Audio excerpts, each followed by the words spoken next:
Welcome to Stream Decoded, a series where we break down live streaming and broadcast workflow to make them simpler, smarter, and more accessible for creators and media teams around the world.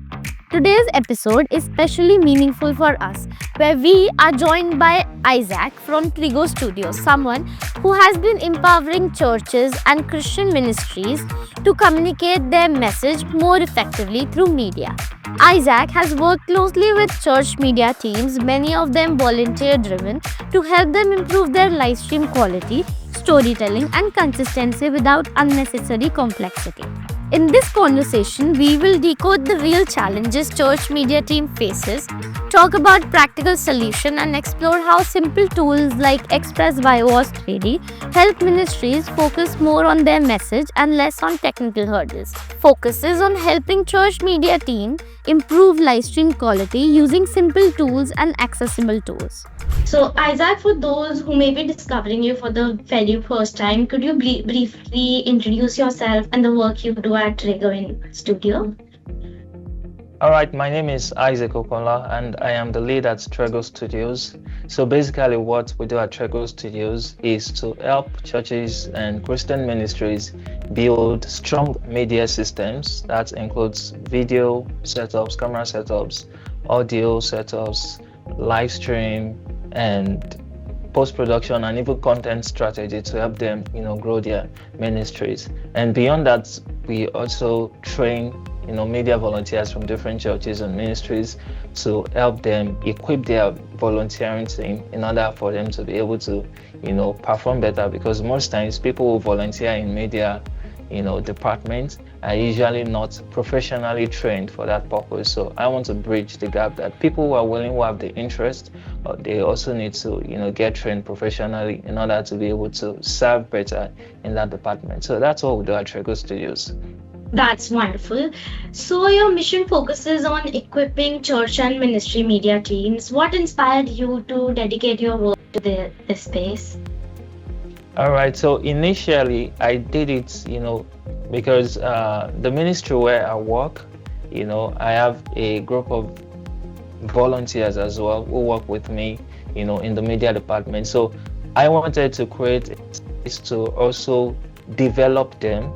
So instead of just developing them, I also want to archive, my training for them, my development processes, so that other churches can also benefit from it. So it actually started from me trying to build the team of volunteers that I have working with me in the ministry where I work. So from there, I decided to, expand the scope of that impact beyond the volunteers I work with, so that it can also reach out to other volunteers in other ministries. So that is where the passion came from.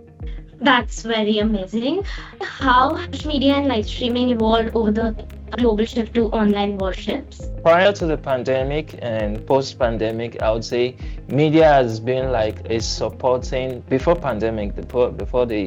pandemic's period, media has been like a supporting system in churches and ministries. But post-pandemic and during the pandemic period, it became a major aspect of ministries where people really focus on, live streaming their content, producing video content out there for people to be able to, be involved in the ministry, because there was limitation during the pandemic period that people literally could not move so much. So from that point, there has been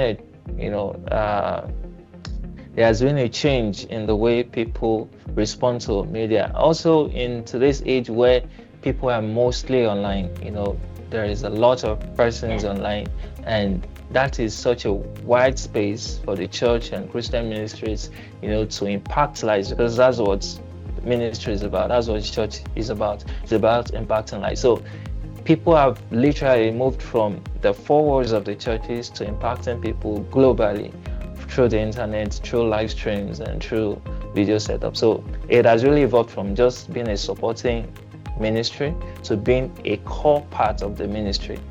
That's what I would say about that. I agree with your point. There has been a drastic change. So my next question would be, from your experience, what are the most common challenges church media team faces when it's live stream?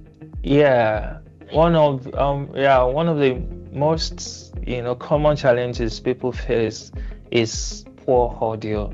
You know, yeah, people really face. I've had people come to me and complain about their live stream audio, because most times when people who are in the media, volunteers who are in the live stream department, don't usually know so much about the signal flow of audio.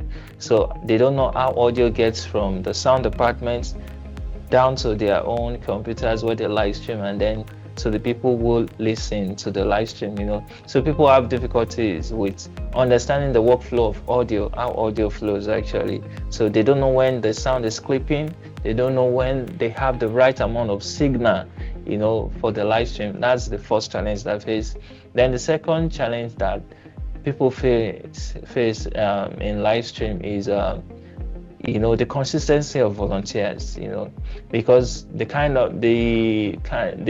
volunteers that comes this week may not be the same volunteers that will come next week. So they lack people who are devoted or dedicated to that purpose. So imagine if a volunteer comes to church today to set up and is put through some of those things that they need to know about live streaming, and then it doesn't show up again next time. Another set of volunteers comes again the next week. You have to go through the process of training that person again. So there is no, their unavailability makes it difficult for media volunteers to be trained and then improve the quality of their live stream. Because when one is not consistent in the production of their live stream, then there's no way to measure growth, there's no way to improve. It almost feels like you're starting afresh almost every week. And sometimes if the quality of the volunteers that come this week is so good, next time you might experience another lower quality of volunteers, makes it inconsistent. So another challenge I would say is also understanding how to engage the audience with live stream is a challenge. People just live stream without knowing if they are getting engaged, if the audience are getting engaged with what they're live streaming. They don't know the kind of how to engage the online audience. And also talking about sounds too, there's a way to process sounds for the online audience that is not just that the raw audio that comes from the field just comes to the live stream and then you disseminate it that way.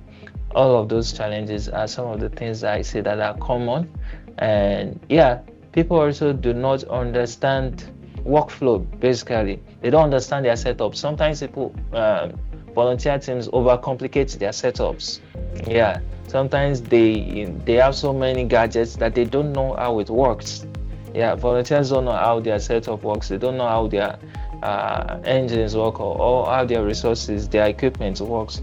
So it makes it difficult for them to produce consistent results. Consistency. People lack consistency in their production and in their workflow live stream. So those are the 2 or 3 basic challenges that I see with live stream, with media volunteers in churches as regards live stream. So, as common challenges are being concerned, we have heard a lot about on-screen graphics, lower third, and sermon titles, stickers, and so that will be followed. My other question would be, how important are on-screen graphics like lower third, sermon title, lyrics, or announcement in keeping online congregation engaged?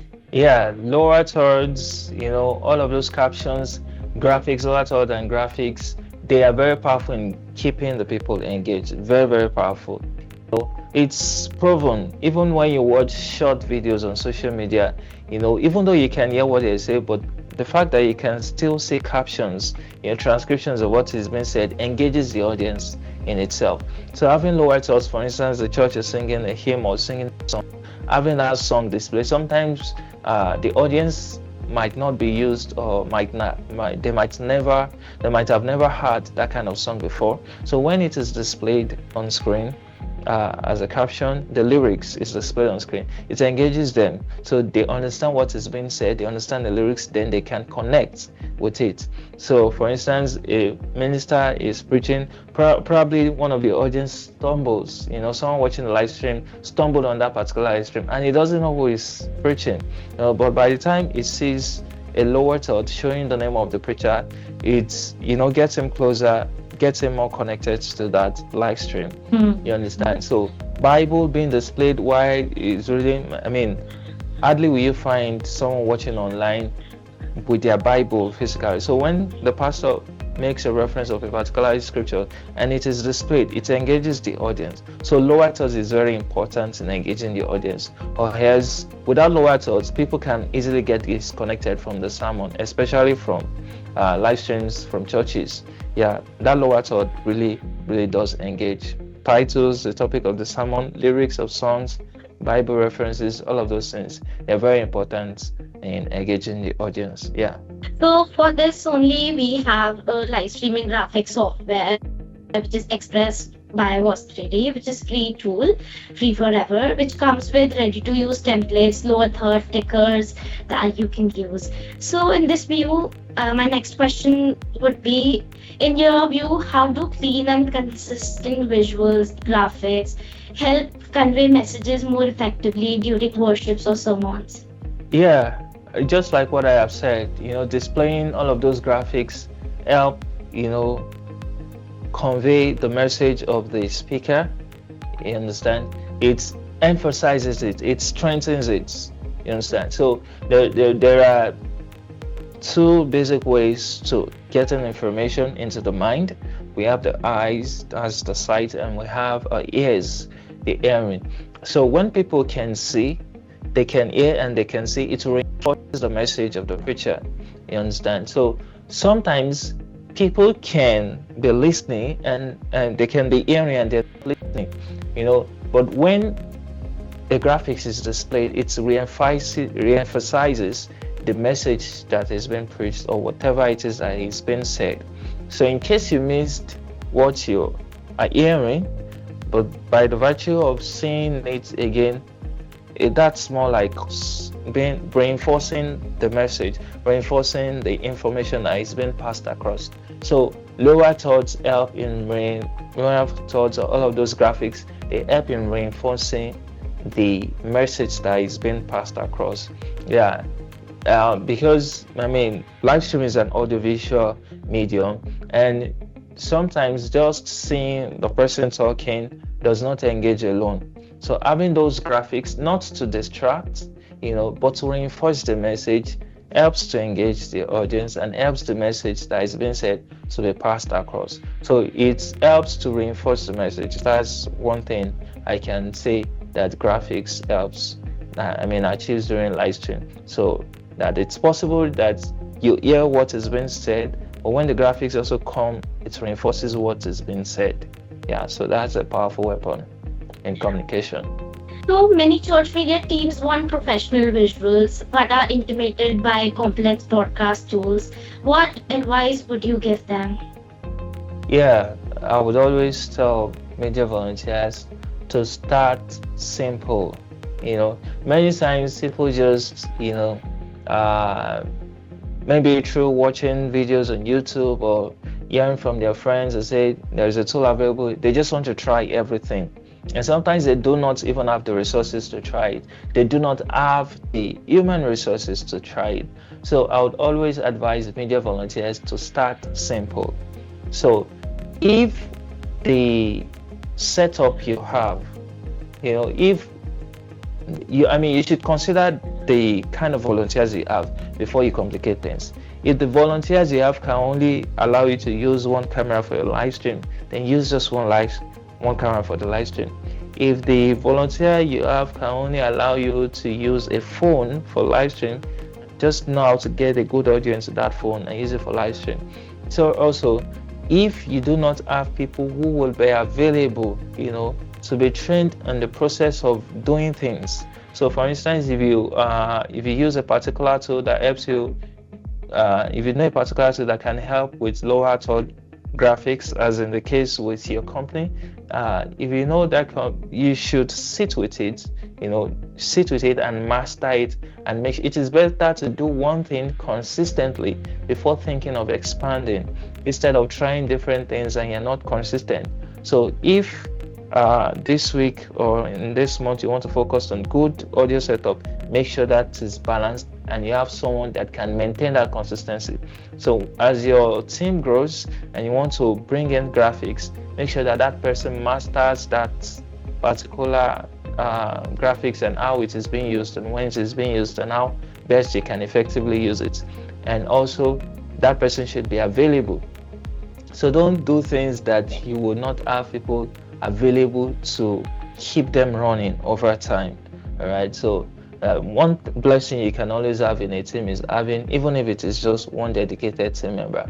So if you have one dedicated team member in your team, then plan your live stream according to that. Also, if you don't have the gears that can, if your resources is limited, because sometimes people have, if you are live streaming from your computer and your computer limits you, then you should not overburden your computer. It's better to do one simple thing that will keep the live stream going till you are able to expand and build up. So simplicity is key. That's going to be my advice. Simplicity is key. And start any tool that simplifies your work should be embraced.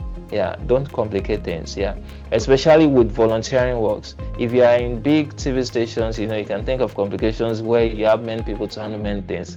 But in places like churches, ministries, where you only have to work with volunteers, embrace simple technology. Yeah, that was going to be my advice. So as mentioned by you, simplicity is the key. So tools like Express by WASP3D focus on simplicity and ready-to-use templates. Why is that important for voluntary-driven teams? Yeah, it is important for consistency. Yeah, it is very important for consistency. So, and the reason is because it is easier to, when a tool is simple, then repetition is possible. When repetition is possible, then mastery is easy. Simplicity breeds repetition, repetition breeds mastery, and that is important for volunteers. Especially why that is good for volunteers is because volunteers are not people who want to devote themselves wholly to that particular purpose. The volunteers are just people who feel they can contribute a little quarter out of their time for this course. That's not their goal, that's not their vision, that's not what they wake up every morning doing. Volunteers can just, for churches for instance, volunteers can just come once in a week, every Sunday, you understand? So when you have simple systems like that, and even if it is every Sunday you come and you master that system, it's an repetition, and you repeat the same process. Okay, this is how lower thirds is brought into this software. This is how we import lower thirds. This is how we change the titles. This is how we change the text in this system. As you repeat it, it breeds mastery. And when mastery is formed, then it is able for you to replicate yourself by training other people. So when I become master of this particular tool, I'm able to teach another person through repetition. That person through repetition becomes master. That person who attains mastery can also train other person. So simplicity of tools like WAP Express and all of those tools can help build repetition, and repetition will help build mastery. And that is the only way we can develop volunteers. Teams that are driven by volunteers, that's the only way we can help develop them, because without those simple tools, we will lose them. They will lose interest, especially because it is not their passion. They just want to contribute. So making things as simple for them as ABC is very key in making them feel important and feel relevant in their contribution to the team. Express by WASP3D is a free tool forever. How impactful is that for churches and ministries working with tight budgets? Yeah, free tools are very powerful weapons for teams, for volunteering teams, especially church ministries, non-profit organization like church. that's the blessing of tools, softwares like OBS. OBS is a free tool that has helped live streaming, very easy, and it's still powerful. So tools like WASP3D and Xpress, being free and being free forever is a powerful tool for people to embrace. That helps people. It gives volunteers the room to explore. If you have to pay for a tool, you wouldn't want to experiment with a tool that you have to pay for. You understand? But when you have a tool that is free forever, it helps you. You want to learn, especially volunteers, when they start developing interest like that, it helps them to be able to experiment. They can experiment on their own, live stream their own. They don't even have to be in church to test live stream. Live stream, do test live stream by themselves. With these tools, they can, learn it. And then because these tools are free, by the time they are able to explore, they will also think of how can I maximize this tool, because that's the beauty of free tools. They think of how can I maximize this. Have I really fully maximize the possibilities that I can get in this tool? So that's the power. Just the freedom to explore is what it gives you. So when I have a team of volunteers, I don't need to, they no longer have an excuse that, oh, I don't have this paid software in order to practice what you're saying. They can literally practice it. And that's the beauty of some of the tutorials that I do, because I do tutorials on things that are free. You understand? So that anybody can access it. Yeah. There's a room for paid stuff, so but when it is free, anybody can access it. So it makes the kind of videos that I do on Trego Studios to be, practicable and implemented. So no longer a limitation. So it's a powerful tool for exploring. Yeah, that's going to be my answer.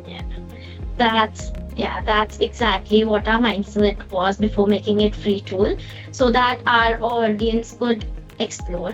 So if a small church is starting live streaming today, what would be your top 3 recommendations to them? Yeah, if someone is starting live streaming today, I would tell them to start with the free tools. First of all, start with the free tools that are available. Start with. So don't think of buying this, buying that. There is so much you can do with the free tools that are available. So much, and it will look so professional. So professionalizing does not come from the gear that we use, from the paid software that we use, or the paid, the high-end tools that we use. No, professionalizing comes from being able to maximize the simple tools that are available at your disposal. And that's the core of what I do at Trego Studios. I make people see that you can achieve professionalism even with the little thing that you have. So don't complicate things. Start simple. Simplicity can look professional. So there's a rule that says that keep it stupid simple. There is power in simplicity. All right. So I'll tell people to maximize the free tools. Don't think of things to buy. Don't think of paid this, paid that. Start with the tools and master it. Now, I'll also tell them, get the basics. What do you need for a good live stream? You need a good audio, you need a good video, and there are free softwares that will bridge the gap. Live stream is about the program or the events that is being live streamed, and the software that does live streaming, and people that receives the live stream, the people that watch in the back end, all right, at the other end of the process. So now, how can you capture, a good video, good audio from the event, bring it into the software before disseminating it? So get a good audio, get a good sound. Now, luckily we now have free tools, just like what your company does. We have free tools that can help you, translate all of those audio and video that you get, cook it together before you send it out. So if you capture good audio, capture good sound, then in your software, cook it well, mix it properly. You understand? Mix it with good graphics before sending it out. So having an understanding of the workflow, making it as simple as possible, helps your work, helps anybody that wants to start afresh. Don't complicate things. All live streaming is about is just replicating what is done live and sending it out to as many people who want to. And what people want to know out there is what is being said here and what is going on here. So show them what is going on and let them hear what is going on, and then emphasize what is happening through graphics. That is going to be the beauty of the people who live stream. So the only hindrance that can come in your way is your skill, your knowledge of how these things work. Understand your workflow. If you get a good internet connection, good audio, good video, there's no reason why the people watching you should not enjoy your live stream. So don't complicate things. That's the most important information I'll give anybody who is starting to live stream. Don't complicate things, but just understand the simple workflow of live streaming. Capturing the sound, capturing the audio, bring it to the software, process it, enhance it with graphics, and then send it out.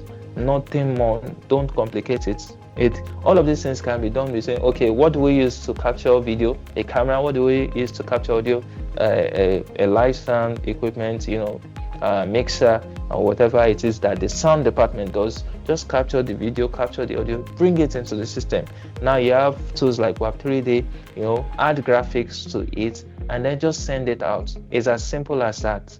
It's as simple as that. So when you master that workflow, you can think of expansion.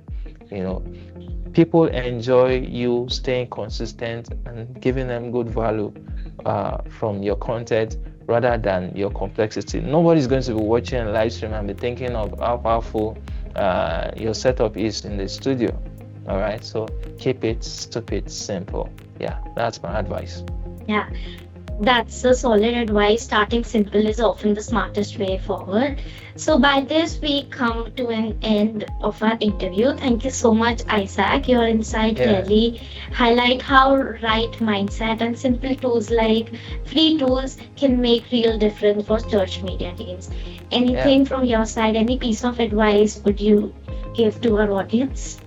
Yeah, I just want people to try tools, try new tools, especially when they're free. Try it, explore it, and share with the community. So I mean, even though I teach other people, I also want to learn from other people as well. So when you come to platforms like this and they introduce tools, try it. Especially since it doesn't cost anything, try it and share with the community.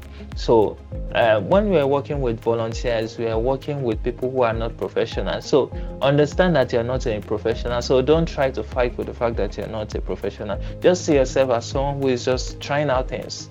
And if it happens to work, then others can benefit from it. So that's going to be my advice.